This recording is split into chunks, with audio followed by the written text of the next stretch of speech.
رسول اللہ صلی اللہ علیہ وسلم تکون النبوۃ فیکم ما شاء اللہ ان تکون، نبوت رہے گی تمہارے مابین مسلمانوں جب تک کہ اللہ چاہے گا کہ وہ رہے، یعنی میں رہوں گا۔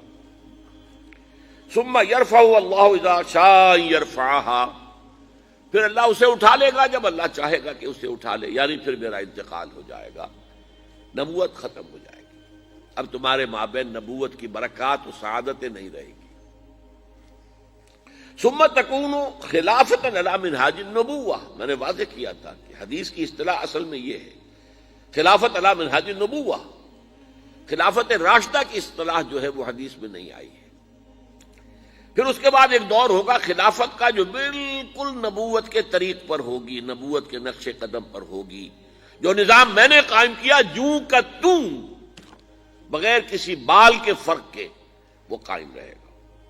فَتَكُونُ مَا شَاءَ اللَّهُ أَن تَكُونَ، پھر وہ بھی رہے گا جب تک کہ اللہ چاہے گا کہ رہے۔ ثُمَّ يَرْفَعُ اللَّهُ إِذَا شَاءَ يَرْفَعَهَا، پھر اللہ اسے بھی اٹھا لے گا جب چاہے گا کہ اٹھا لے۔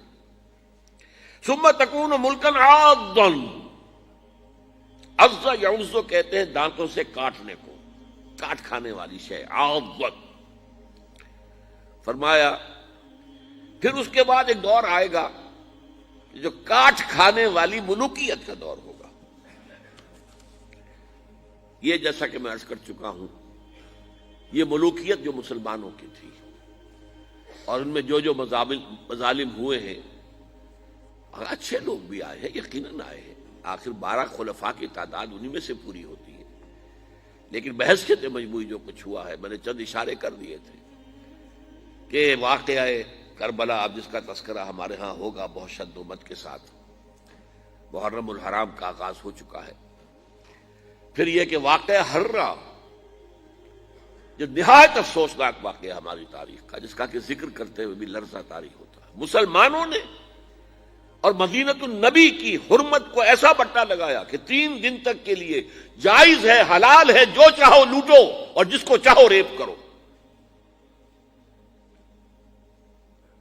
پھر اسی دور میں حجاج ابن یوسف جیسا قصاب جس نے سینکڑوں تابعین کو شہید کیا ہے، پھر اسی دور میں محمد بن قاسم کو بلا کر شہید کیا گیا۔ خطرہ ہوتا ہے ملوکیت کو کہ کوئی مد مقابل بن کر نہ آ جائے، کوئی اتنا بڑا پاپولر نہ ہو جائے کہ ہمارے اقتدار کو چیلنج کرے، اور اسی لیے موسیٰ ابن نصیر جن کے ایک ادنا کمانڈر نے ہسپانیہ فتح کیا، طارق بن زیاد، اصل کمانڈر کون تھے؟ موسیٰ بن نصیر، انہیں بھی بلا کر بوڑھے آدمی کو دھوپ میں کھڑا رکھا ہے یہاں تک کہ وہ بے ہوش ہو کر گر گئے اور پھر قید رکھا۔ بہرحال یہ ملوکیت، ثم تکون ملکن عاضًا، پھر کاٹ کھانے والی ملوکیت آئے گی۔ فتکون ما شاء اللہ ان تکون، تو وہ بھی رہے گی جب تک اللہ چاہے گا۔ ثم یرفع اللہ اذا شاء یرفعها، پھر اللہ اٹھا لے گا اسے بھی جب چاہے گا۔ ثم تکون ملکن جبریا، پھر ایک مجبوری والی ملوکیت آئے گی، غلامی والی۔ اس کا مفہوم آج ہم پر واضح ہے، اس وقت میں نہیں سمجھتا کہ کسی نے کیا سمجھا ہوگا، واللہ عالم، کہ وہ دوسری ملوکیت جو ہم پر چھائی ہے، جس کو ہم ویسٹرن کولونیلزم کہتے ہیں، یورپین کولونیلزم، کہیں انگریز ملکہ وکٹوریہ کے ہم غلام ہو گئے، کہیں جو ہے ہسپانوی آ گئے، کہیں پر اطالوی آ گئے، کہیں پر فرانسیسی آ گئے، کہیں پر ولندیزی آ گئے، کہیں پر پرتگیزی آ گئے، اس طرح سے پورا عالم اسلام گرفت میں آ گیا۔ وہ تو صحرائے عرب رہ گیا تھا اس لیے کہ ابھی تیل نکلا نہیں تھا وہاں، ورنہ صحرائے عرب پر تو اس کولونیلزم نے پنجے جو ہیں وہ سب سے بڑھ کر گاڑ دیے تھے، وہاں بھی کچھ تھا ہی نہیں، ریت یا پتھر، اس کے سوا کچھ تھا ہی نہیں، باقی پورا عالم اسلام شکنجے میں کسا گیا۔ ثم تکون ملکن جبریا فتکون ما شاء اللہ ان تکون، پھر وہ بھی رہے گا جب تک کہ اللہ چاہے گا۔ ثم یرفع اللہ اذا شاء یرفع، پھر اللہ اسے بھی اٹھا لے گا جب چاہے گا کہ اٹھا لے۔ ثم تکون خلافت علی منہاج النبوہ، پھر آئے گا ایک دور خلافت علی منہاج النبوہ کا۔ ثم سکت النبی صلی اللہ علیہ وسلم، اس کے بعد خاموش ہو گئے حضور۔ تاریخ انسانی کا یہ آخری دور ہوگا، یہ حدیث رواہ احمد رحمہ اللہ عن النعمان ابن بشیر رضی اللہ تعالی عنہ۔ اب آپ دیکھیے، دو حدیثیں وہ میں آپ کو سنا رہا ہوں، اور یہ قیمتی خزانہ آپ کو ہم نے ہدیتاً پیش کیا ہے۔ اس سے بڑا قیمتی خزانہ کوئی نہیں۔ موجودہ مایوسی کے حالات کے اندر دل میں جو ایک امید کا چراغ روشن ہوتا جناح حدیث سے، کہ ہم کہہ سکتے ہیں دنیا والوں سے کہ اور بھی دور فلک ہیں ابھی آنے والے، ناز اتنا نہ کریں ہم کو ستانے والے، ستا لو جو ستانا ہے تم نے، لیکن بالآخر tables will be turned، معاملہ بدلے گا، حالات تبدیل ہوں گے۔ یہ جو اب دور آئے گا نظام خلافت علی منہاج النبوہ کا، یہ اب گلوبل ہوگا۔ یہ گلوبل ہونا اس کا لازم ہے پوری دنیا میں، تبھی تو حضور کا مقصد بعثت مکمل ہوگا۔ وما ارسلناک الا کافۃ للناس بشیرا ونذیرا، تبھی تو بات پوری ہوگی۔ لہذا اب سنیے حدیثیں۔ عن ثوبان رضی اللہ تعالی عنہ، یہ حضور کے غلام تھے جنہیں آپ نے آزاد کر دیا تھا، تو بعض روایات میں ان کا لفظ نام پورا آتا ہے۔ عن ثوبان مولا رسول اللہ صلی اللہ علیہ وسلم، حضور کے آزاد کردہ غلام ثوبان سے روایت ہے۔ قال قال رسول اللہ صلی اللہ علیہ وسلم، انہوں نے بتایا کہ نبی اکرم صلی اللہ علیہ وسلم نے فرمایا، ان اللہ زوى لی الارض، اللہ نے میرے لیے تمام زمین کو لپیٹ دیا یا سکیڑ دیا۔ فرأیت مشارقہا و مغاربہا، تو میں نے اس کے سارے مشرق دیکھ لیے، سارے مغرب دیکھ لیے۔ وَإِنَّ أُمَّتِي سَيَبْلُغُ مُلْكُهَا مَا زُوِيَ لِي مِنْهَا، اور میری امت کی حکومت ان تمام علاقوں پر قائم ہو کر رہے گی جو اللہ تعالیٰ نے زمین کو سکیڑ کر یا لپیٹ کر مجھے دکھا دی۔ اس کے بعد بھی کوئی نا امیدی اور مایوسی کا معاملہ ہوگا؟ ٹھیک ہے، درمیان میں جو دور آنے ہیں، مکے والوں پر جو بیت رہی تھی صحابہ کرام پر، وہ بیتا۔ احد میں شہید جو ہوئے وہ ہوئے، بالآخر تو اسلام غالب ہوا، بالآخر تو حضور 10,000 قدوسیوں کے ہم رکاب مکے میں فاتح کی حیثیت سے داخل ہوئے کہ نہیں ہوئے؟ تو ابھی بہت کچھ ہونا ہے امت مسلمہ کے ساتھ۔ We deserve the punishment, divine punishment, لیکن اس کے بعد جو ہونا ہے وہ یہ ہے۔ اب یہ روایت بھی ہے، نوٹ کر لیجئے، رواہ مسلم، یہ گویا کہ صحیحین میں سے ایک، چوٹی کی دو کتابیں جو ہے حدیث کی ان میں سے ایک کے اندر ہے، یہ صحیح مسلم کے اندر ہے، جامع ترمذی کے اندر بھی ہے، سنن ابی داؤد کے اندر بھی ہے، سنن ابن ماجہ کے اندر بھی ہے، اور اس کے راوی میں آپ کو پہلے ہی بتا چکا ہوں، حضرت ثوبان ہے۔ دیکھیے یہاں اقبال جو ہے اس کے میں نے اشعار جو ہے لکھے ہیں ساتھ ہی، یہ وہ ترجمان القرآن، وہ اس امید کا، اس وقت کا۔ ایک جگہ تو بہت ہی خوبصورت انداز میں کہا ہے، جب گئے ہوئے تھے قرطبہ، اور قرطبہ میں جو مسجد ہے جامع قرطبہ، وہ ایک دریا کے کنارے پر ہے۔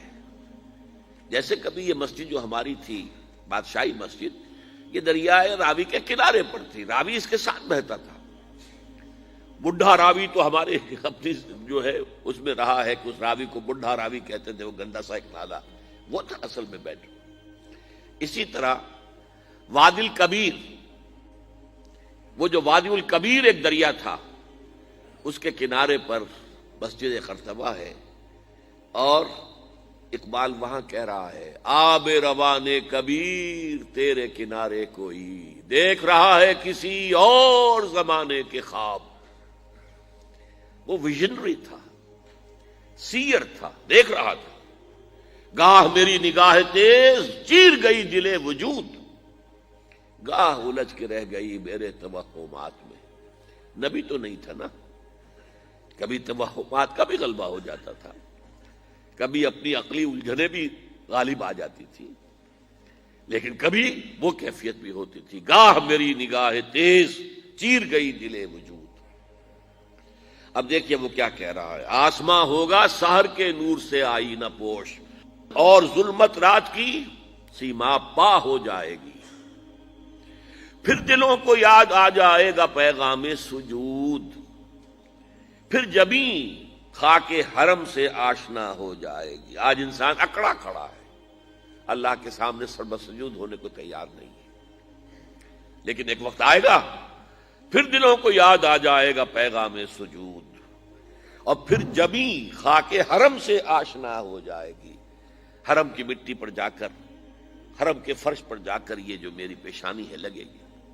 انسانوں کی آنکھ جو کچھ دیکھتی ہے، لیکن یہ کون سی آنکھ ہے؟ یہ اندر کی آنکھ ہے، جس کو وہ خواب کہہ رہا ہے کہ آب روانے کبیر تیرے کنارے کوئی دیکھ رہا ہے کسی اور زمانے کے خواب۔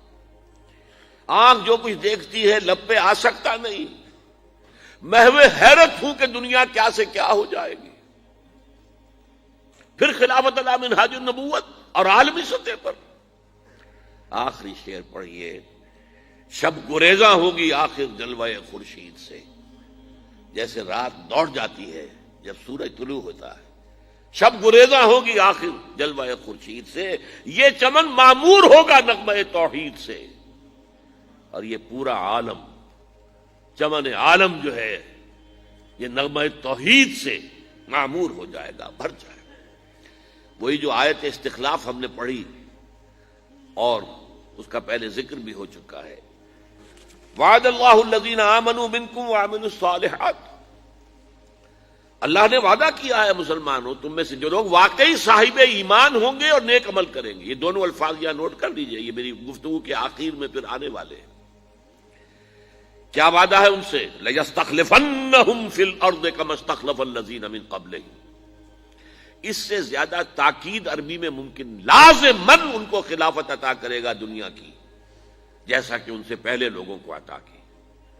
وَلَيُمَكِّنَنَّ لَهُمْ دِينَهُمُ الَّذِي ارْتَضَىٰ لَهُمْ، اور لازماً ان کے اس دین کو تمکن عطا فرمائے گا جو اس نے ان کے لیے پسند کر لیا ہے۔ اليوم اکملت لکم دینکم واتممت علیکم نعمتی ورضیت لکم الاسلام دینا وَلَيُمَكِّنَنَّ لَهُمْ دِينَهُمُ الَّذِي ارْتَضَىٰ لَهُمْ وَلَيُبَدِّلَنَّهُم مِّن بَعْدِ خَوْفِهِمْ أَمْنًا، اور اس کا نتیجہ کیا نکلے گا؟ پھر شرک کا شائبہ ختم ہو جائے گا۔ یعبدوننی لا یشرکون بی شیئا، اس لیے کہ جب تک وہ خلافت قائم نہیں ہوتی شرک ہی شرک ہے، انسانی حاکمیت سب سے بڑا شرک، تاریخ انسانی میں اس سے بڑا شرک کبھی نہیں ہوا۔ انسان حاکم، ان الحکم الا للہ۔ پہلے کوئی ایک فرد دعویٰ کرتا تھا کہ میں خدا ہوں، آج پوری نوع انسانی اس کی مدعی ہے کہ ہم خدا ہیں۔ پھر جب وہ خلافت قائم ہو جائے گی، یہ ہم پڑھ چکے ہیں خلافت کہتے کسے ہیں، اللہ کی حاکمیت اور بندوں کی خلافت، جب وہ ہوگا تو شرک کا قلع کما ہو جائے گا، پھر ان کی بندگی خالص بندگی ہوگی، پھر وہ ہماری عبادت کریں گے تو وہ خالص ہوگی، ورنہ کیا ہے مسجد میں ہماری عبادت کریں گے، باہر جا کر کسی اور کا حکم جو ہے مانیں گے، کسی اور کا جھنڈا اٹھائیں گے، زندہ باد کا نعرہ لگائیں گے، کسی ایسی عدالت میں جائیں گے جہاں اللہ کے حکم سے فیصلے نہیں ہوتے، کسی ایسی پارلیمنٹ میں جا کر بیٹھیں گے ڈٹ کر اور ترا چڑھا کر جہاں اللہ کا حکم نہیں نافذ کیا جاتا۔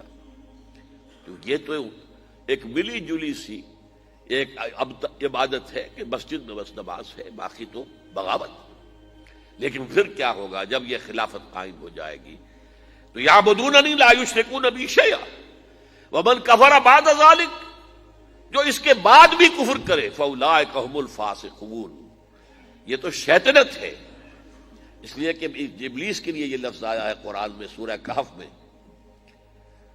کان من الجن ففسق عن امر ربی، بغاوت۔ اس کے دو معنی ہیں، ایک تو یہ کہ جب یہ ہو جائے گا پھر بھی اگر کوئی کفر کرے گا تو اس کا مطلب یہ کہ وہ شیطان محض ہے، اس میں کوئی نیکی کا کوئی سوال ہے ہی نہیں۔